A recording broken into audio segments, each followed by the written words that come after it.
Welcome back to Coffee and Conversation. So my little bad boy is asleep on top of the refrigerator. It's the smaller refrigerator, not the big one. Although he's gone up and fallen asleep there. I don't know what it is about cats and electrical appliances. Everybody says it's because they're warm. But in fact, I think Audie is on the smaller refrigerator because there's a fan in the window blowing a cool breeze on his belly. So I'm not really thinking he wants a warm tummy, and that's why he's sleeping there. I think he does it to make me nervous. Just my theory. All right, he may show up. We'll just have to wait and see. We're going to take a quick break for the intro, and we'll be right back.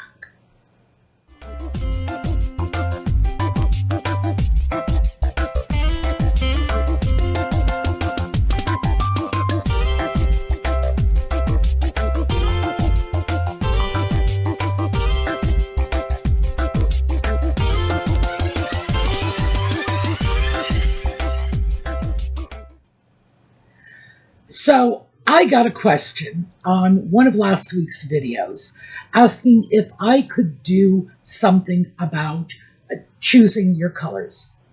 Color analysis, basically. And yeah, I can.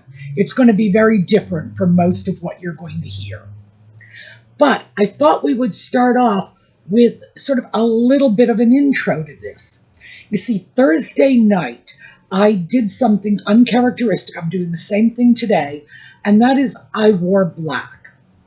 And the reason it's uncharacteristic is because I own two black tops. This one, which is short-sleeved wool. It's a lightweight wool, but very comfortable, good for spring, fall, not so much for the dead of winter or the dead of summer. A little too lightweight for the dead of summer, for the dead of winter, and a little too warm for the dead of summer. You know what that's like. But that's it, two black shirts. Because black is not my color. The fact of the matter is, I just don't have enough visual contrast in my own body to support such a strong color as black. Light hair, light skin, light eyes. There's nothing to ground this. It's like a ghost in a black sheet. Interestingly enough, I got a lot of compliments on that particular shirt and the scarf. Let me just quickly show you a picture from that video so you can see what I'm talking about. Now, getting compliments in the comment section is lovely, but it says a lot more about the people who leave the comments than it does about anything I may be doing or whatever I may look like. These are kind people coming from a warm and loving place, throwing out affection. I know this. I am very clear about the fact that none of these people who say, "Oh, you look fabulous," are really saying, "And Sue, we think you should just sign up for the Miss America pageant first thing Monday morning." No. They're very kind people, and they are expressing their good wishes in one of those socially acceptable ways. And I understand that, and I'm grateful for it. So, and by the way, I don't believe they are lying. I don't think, they're making that. No, that's not what I'm saying at all. It's just that when people offer you good wishes and expressions of warmth and friendship, they do it in all kinds of ways, and this is one of them. So, just so we're clear about that, do I consider black to be one of my colors because people comment on a video about it? No. As I say, not enough contrast. This shirt is a little better for me because it's low cut. Oh yeah, see, now we're back to my humble bragging. Yes, because I'm losing weight and I'm sort of shrinking out of my clothing. I will tell you, this is the The unexpected consequence is the necklines are lowering too, which is why I have to get rid of that wonderful hot pink shirt. However, back to comments. One of our viewers last weekend said, Sue, you get rid of the shirt, go out and buy yourself another hot pink shirt. Yeah, one that fits this time. I'm going to do that. But I'm not giving up the one that doesn't fit. I actually took it out of the donation box when I read that comment and said, yeah, this is mine until I get one to replace it. Easier said than done. And we will get into that a bit later. But the reason this one is easier is because there's a lot more skin showing. It's not black, like right up with nothing but, the ghost head sticking out of the black. Still not my color. Too much contrast for me. Now, if I wanted to make black my color, I would have to retreat back to what I looked like in the 1980s. And I don't actually have any photographs of me from the 1980s. I'm sure it's because I burned them all. But back in the 1980s, my hair was red. I started off life as a blonde. By the time I hit my 20s, 30s, 40s, it was red. There was no other color you could call it. And that was my natural color. And then I went into my 60s and it started fading out. So, yeah, there was some contrast there. And it was the 1980s. Do you remember what we looked like in the 1980s? Oh, yeah.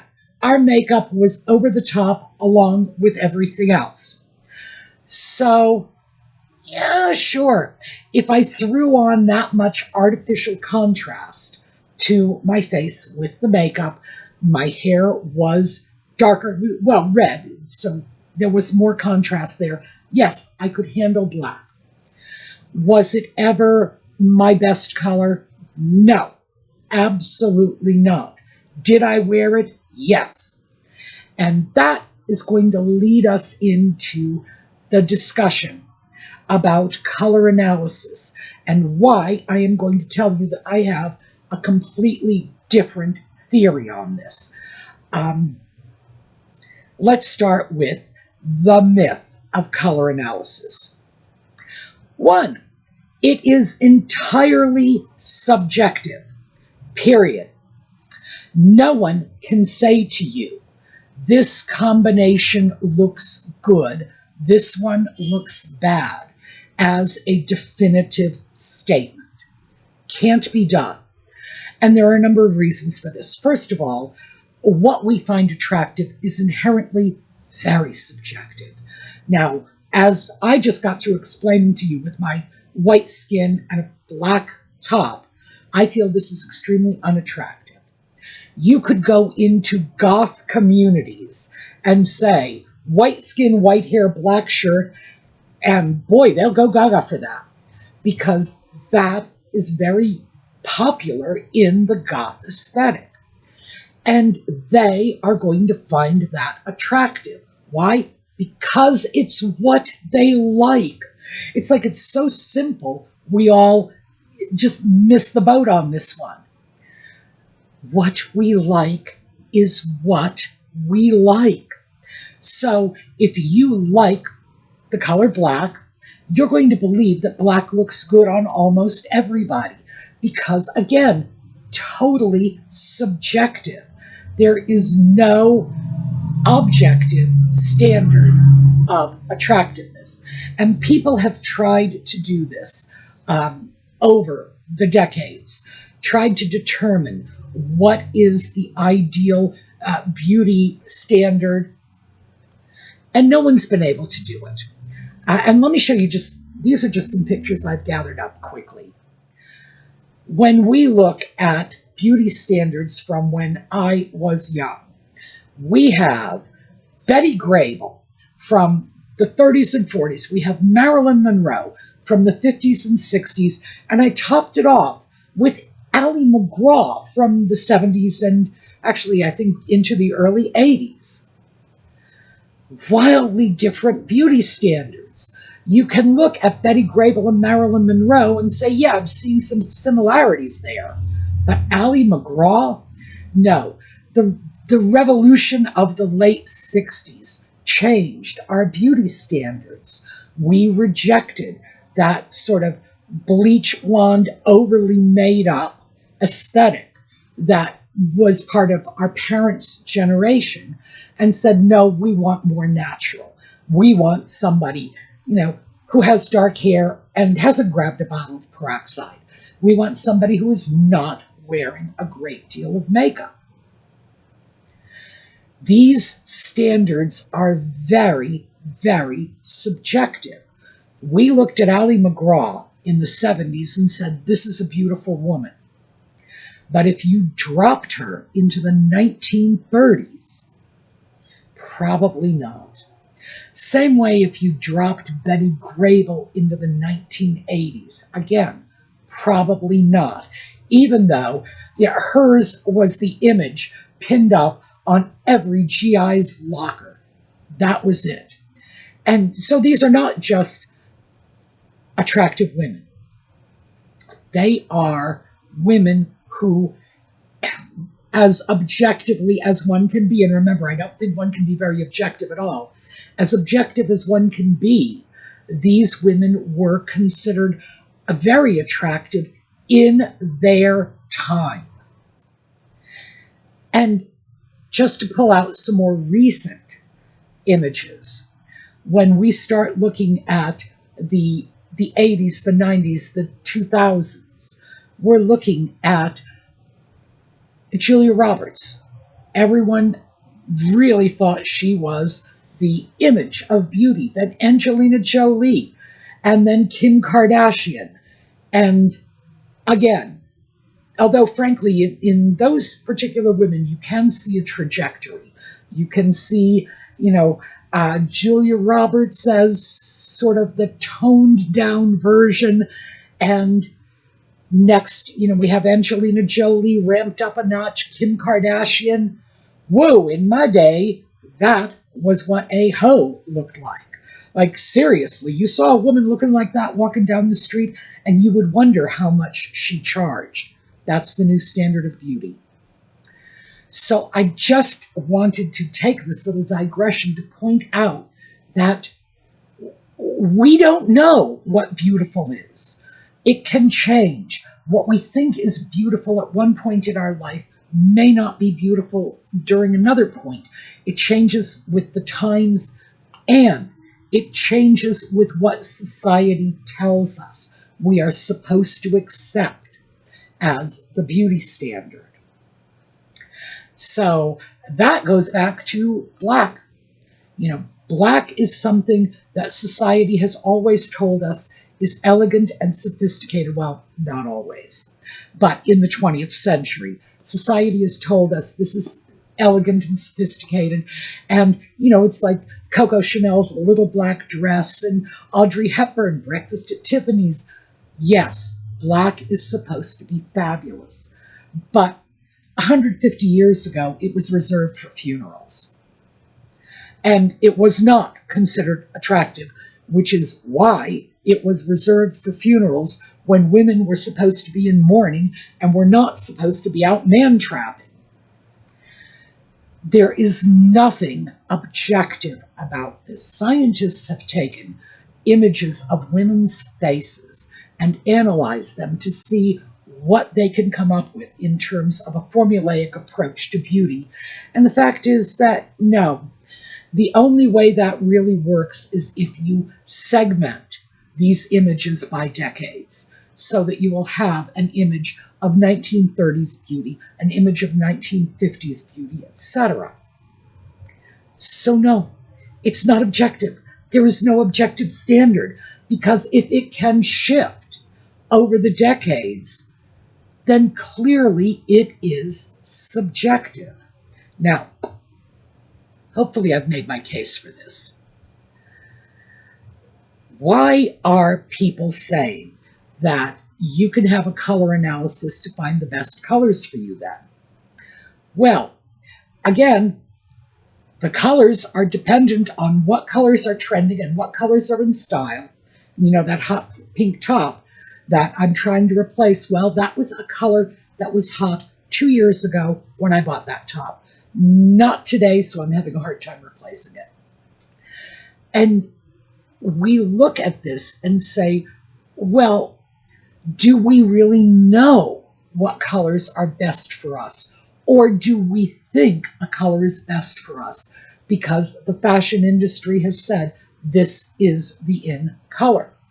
Or, much worse than this actually, because a color analyst, gotta wonder about that, has said this is a good color for us. Well, at that point, you have very little science. There is some science to back up color analysis, but taken to the extent that it is taken by modern fashion color analysis, no, totally subjective. And people are charging as much as $800 for a color analysis. Now, you can very easily get a color analysis online. I got one from Diana Goss, and I will link her YouTube channel in the video notes. She is on YouTube. Let me just put her name across the screen, because you can just put her name into YouTube search engine and you'll come up with her videos. She just offered a free color analysis, so I sent away for it. The thing is that when it came, it was exactly the same colors I had always been buying. In fact, I mentioned that in the video. I got the color analysis in, compared it to 5 t-shirts I had just purchased, and they were all there. Every single one of those 5 colors was right there on the color analysis chart. So, why would you pay $800 for something that, 1, Diana Goss will give you for free, and 2, has very little science behind it? Now, you're probably thinking, well, what do I do instead? Well, here's what you do instead. Decide what colors you like. That's your starting point. What colors do you like? What colors make you happy? Pick a few.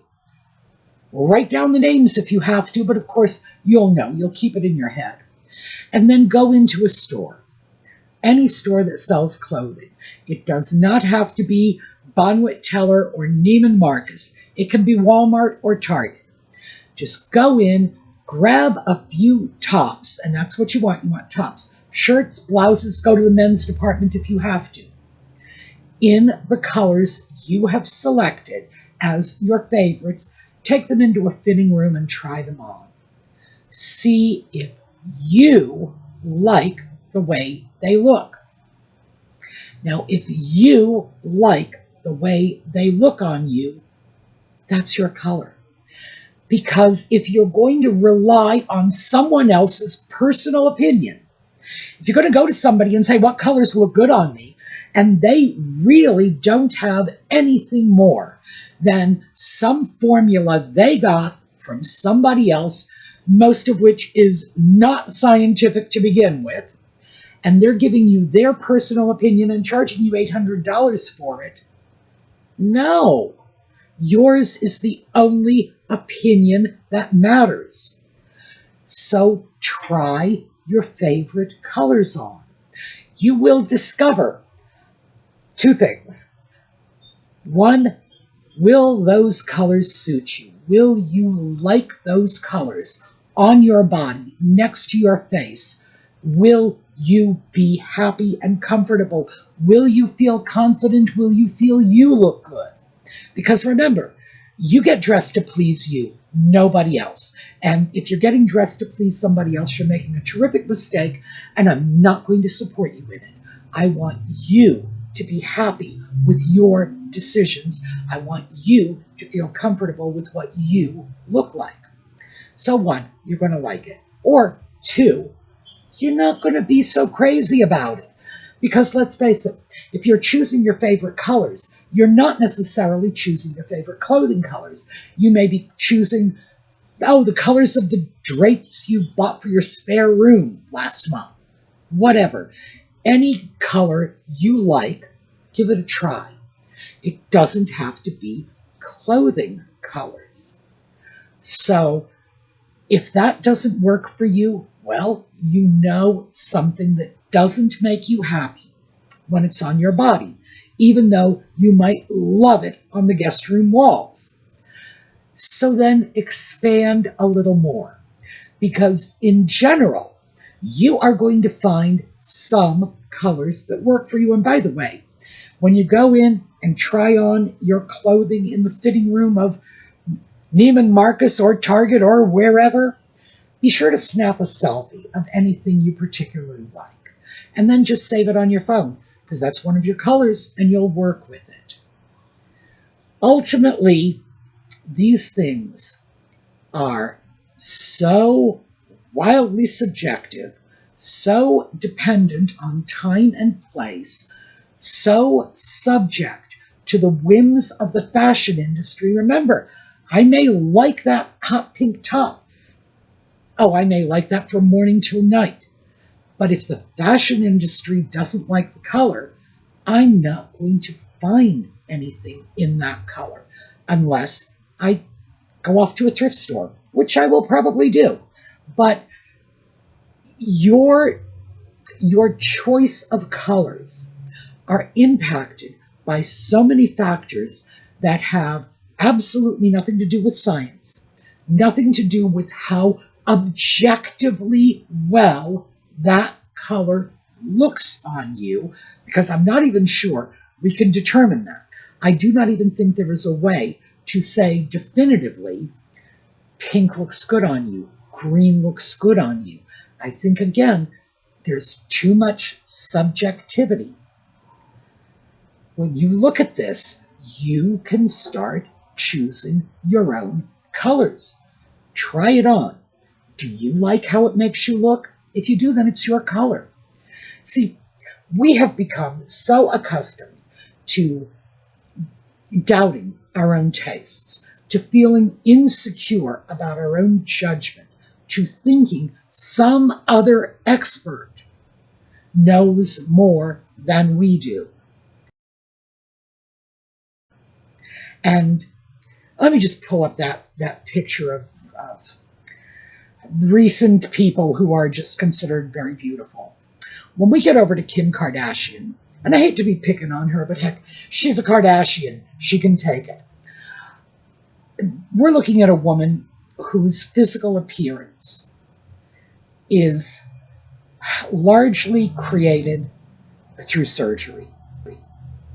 It's just that simple. It is absolutely unattainable for the average person without, a visit to the hospital. And this is what's being set out for us as the beauty standard we must meet. Well, it can't be done. Again, hers is largely the result of surgery. So when we start to look at that and say, why are we insecure? Well, it's because the media, and I include social media in this, as well as the accepted media sources, mainstream media, Hollywood, television, whatever. Everyone is telling us that we should be looking like some sort of unattainable image that we see on the internet, on the silver screen. And it's just not realistic.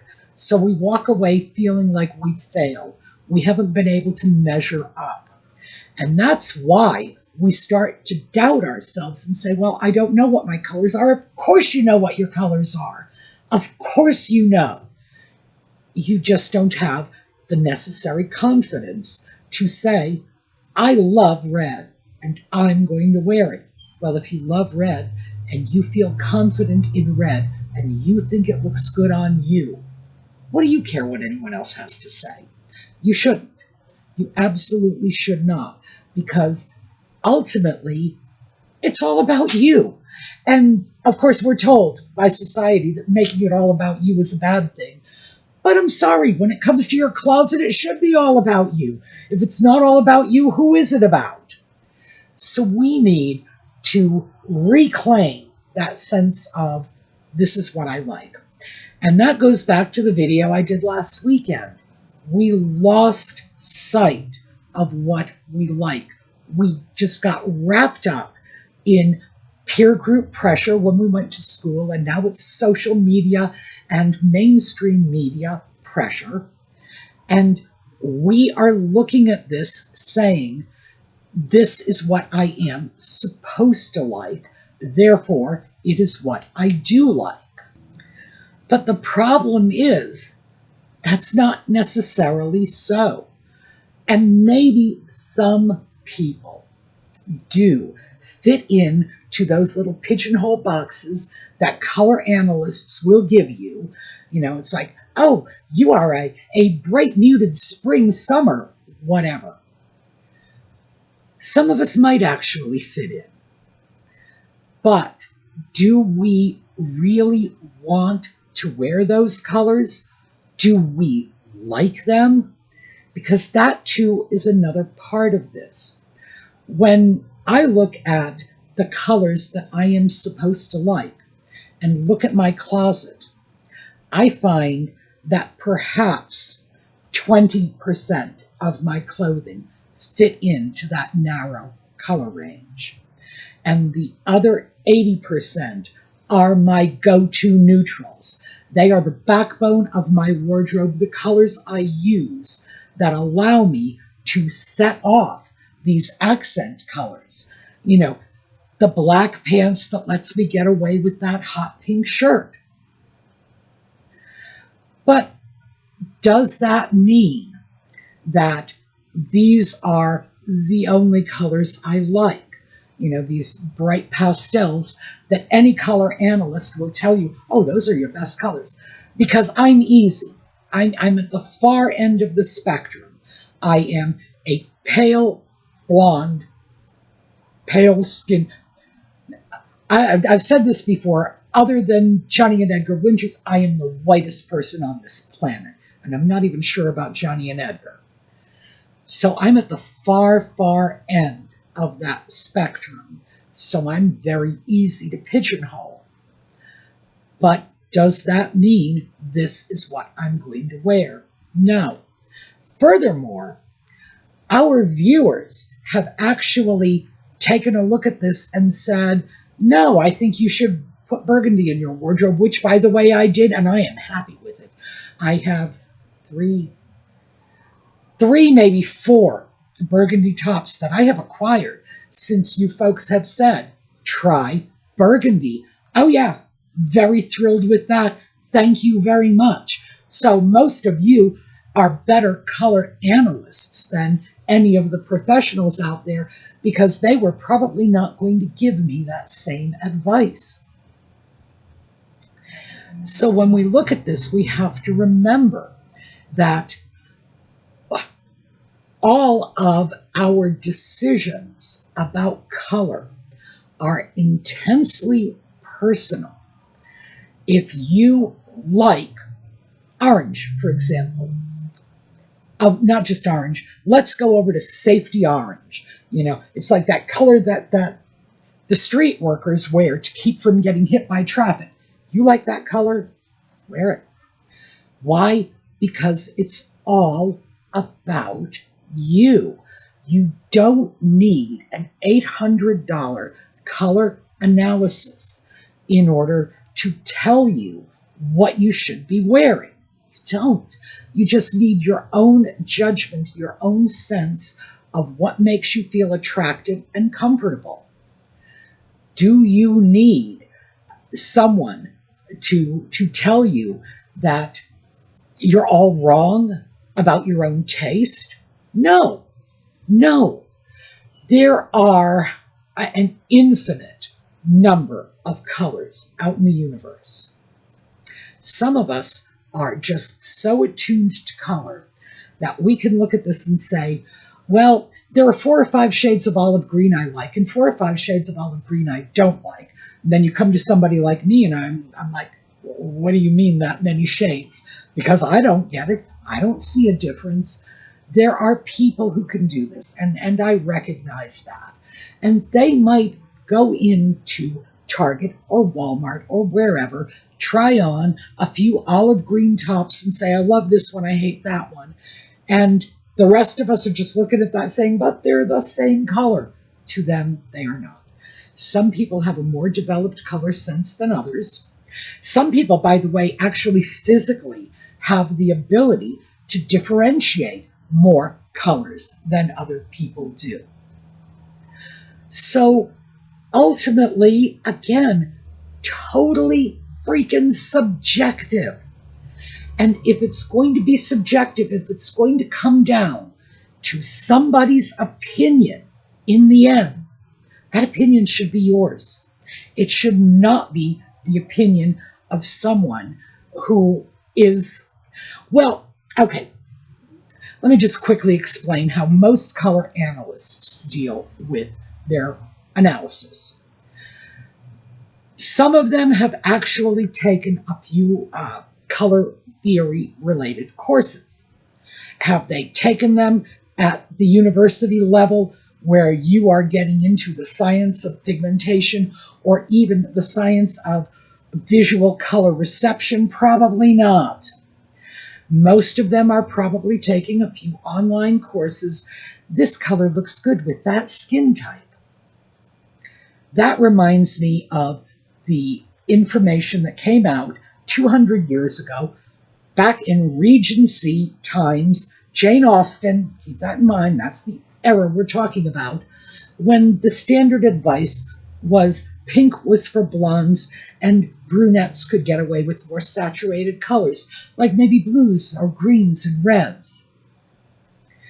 Mostly they were just basing it on their own sense of what looked good, because these people writing these articles were not scientists. They were people who were putting out women's magazines or books of household hints. They were not scientists.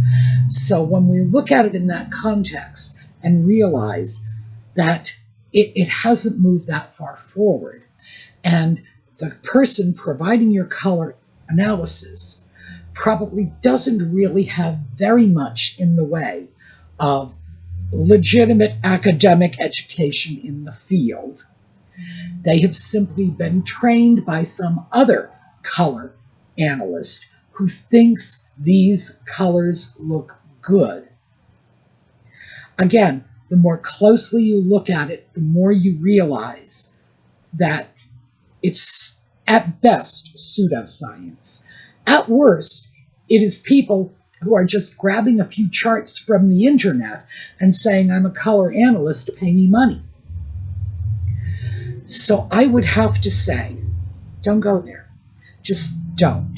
Because even if you do happen to get colors that work well on you, fit nicely into your wardrobe, it's not anything you can't do for yourself just by taking an afternoon and saying, okay, I'm bored this Wednesday, I'm going to go out to a store, try on clothing. And that's going to tell you everything you need to know about color. You're going to see what I see when I look at myself in black like this. And I see, the contrast is too strong. Actually, you know what the first thing I see when I see myself in black? First thing I see is, my goodness, I need to dye my hair. You know, it's like it's so washed out looking. Interestingly enough, if I am in a lighter pastel color and I can see the pink streaks, I'm looking at it saying, oh, I'm back to the platinum blonde of my childhood. Isn't this nice? I'm not happy with what my hair looks like when it's up against a black shirt. I can do this, so can you. If you put on a shirt that makes you feel the way I feel when I look at myself in black, then you know you got to make some changes. You need to set that one aside and grab something else. Now, as I say, I'm on one far end of the color spectrum. So when I look at me in black, I can easily see lack of contrast. I can see what the problem is immediately, but that has more to do with white, white, white, and black, black, black. It's just, I'd have to be really stupid not to catch what's going on here. But does this mean I don't get to wear black? No, it does not. So, if I want to wear black, all I have to do is grab a scarf and keep that black away from my face, away from my hair, throw a little bit of color. And in this case, I literally grabbed a scarf at random out of my closet and said, here, we're going to try this one. I can deal with this. I can still wear black if I want to. I don't have to resort to that heavy 1980s makeup. Although, looking at those photos, boy, I remember those days. They were a lot of fun. Do I have to dye my hair? No. No. Although I might want to.